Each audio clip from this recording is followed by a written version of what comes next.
大家好，我是 Leslie. April 2nd brought big news for Mandarin students. China's Ministry of Education released the latest Chinese proficiency grading standards for international Chinese language education, which, as the title implies, set the new standards and requirements for the HSK test.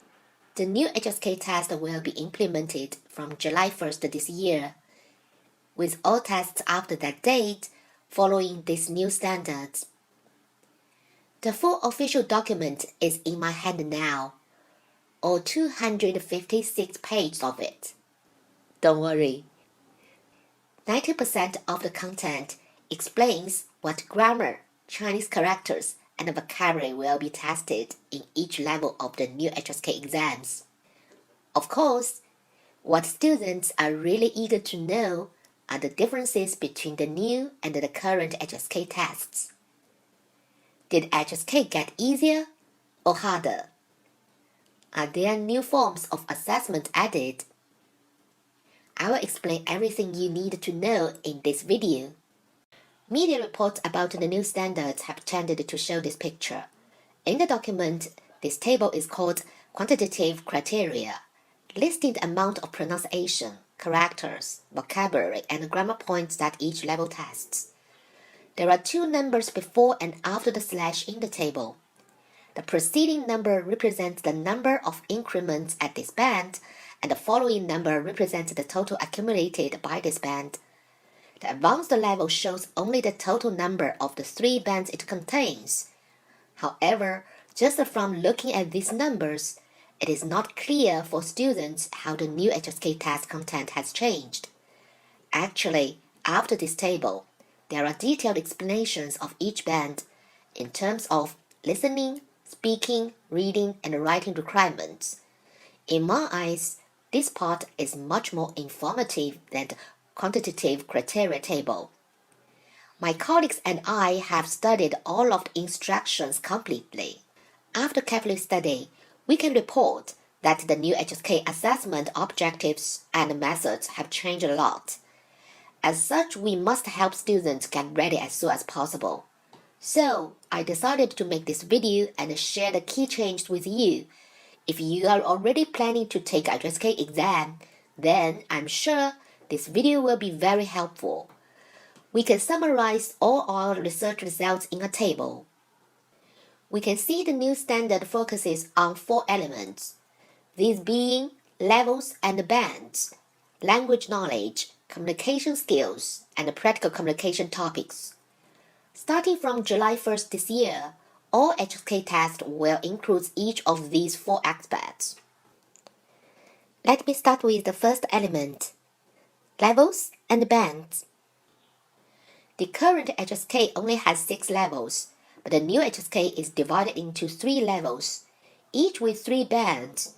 So there are now 9 bands in total. Clearly, this means 3 additional bands. If you have a chance to read the English version of the document, you will see that although there are specific instructions for each level, they are not really very clear, as the English translation of the Chinese expressions are too vague and very confusing. So, based on my more than 10 years of HSK teaching experience, I will explain the meaning of the new HSK level classifications in the simplest and most direct way. The pink and green sections are taken directly from the new standards document. The blue part is my summary of the exam objectives as taught in my school. The 3 bands in elementary level cover topics concerning daily life and work, which is defined as the description stage in my school. The exam will test how to build complete sentence structures, from short to long sentences, and how to be able to ask and answer questions freely. The topics at intermediate level start to get more complicated. The sentences get longer and the grammar gets more complicated as well. Bands 4 and 5 require clear and brief explanations and comment. Band 6 tests discussion skills. Advanced level concerns the analysis and debate of professional topics. This stage will examine the specific vocabulary and expressions of each major topic. Through my explanation, you should now fully understand the main points of the new HSK test at each band. According to the table, you can see that if you want to go to a Chinese university to get a degree, the higher the HSK you attain, the better. That said, from my experience, bands 4 or 5 are fine if you simply want to manage your daily life and work communication freely in Chinese. Now, let's move to the second element, the language knowledge new HSK tests. In terms of content, the new HSK language knowledge is almost the same as the current one, including phonetics, Chinese characters, vocabulary, and grammar. But with 3 more levels, there are a lot more content. So, let's compare the requirements of the new and the current HSK.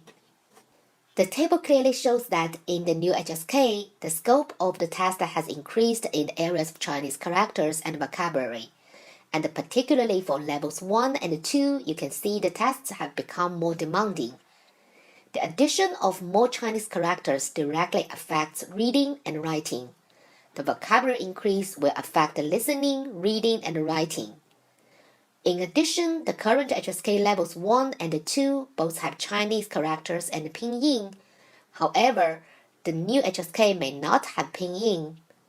So, it will be much more difficult to pass levels 1 and 2.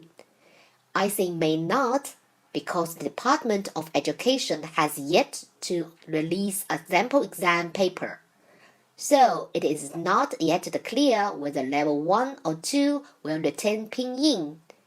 I will let you know as soon as I get the official sample exam paper of new HSK.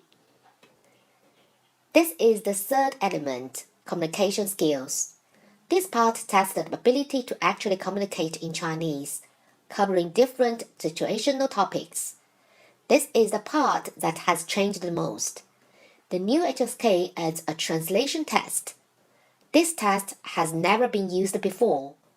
So far, Chinese teaching has always emphasized that direct translation between a student's mother tongue and Chinese must be abandoned. I have always felt that this goes against a learner's instinct. So, in my own Chinese school, almost all classes at all levels emphasize English and Chinese translation exercises. This method has worked very well in accelerating my students' Chinese study. It is really quite a coincidence. In my last video, I explained why students in my school quickly improve their oral expression ability by practicing Chinese and English translation regularly. As such, my students will be very happy to hear that the new HSK has a translation component, as they are easily able to adapt to the differences in sentence structure between Chinese and English. Don't worry, if you watch my last video, you can also understand how to use knowledge of the differences between Chinese and English logic to improve your own speaking and translation ability. The fourth element explained in the new HSK standards is the practical communication topics. The new HSK places great emphasis on learners' practical ability to communicate in Chinese on different topics in different contexts. In the past, the HSK was divided into 2 kinds of tests. A written test, which most students favored, taken as a traditional paper exam or on a computer, and an oral test, which tests the practical spoken communication skills. Currently, an HSK test score refers to the written exam, as most people do not know about the second oral one. In the video I posted recently, I said, I have seen many students with good scores in their HSK tests have very poor oral Chinese.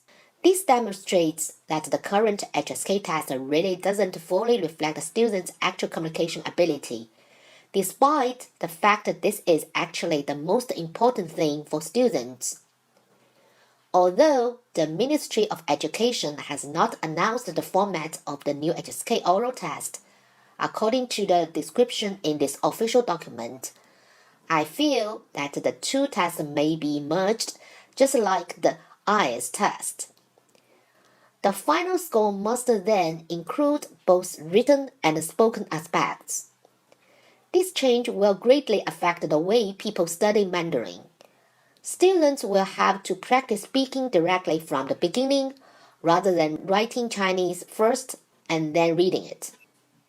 The above is my analysis of the new HSK, which was just released, and I have given you the most comprehensive analysis I can at this stage. Since the new standards will come into effect on July 1st this year, I hope to help you start preparing early, understanding your strengths and weaknesses when looking at the requirements of the new HSK, and finding the best solutions to overcome those weaknesses. As I have already mentioned, I just described how to improve your speaking skills quickly in my last video.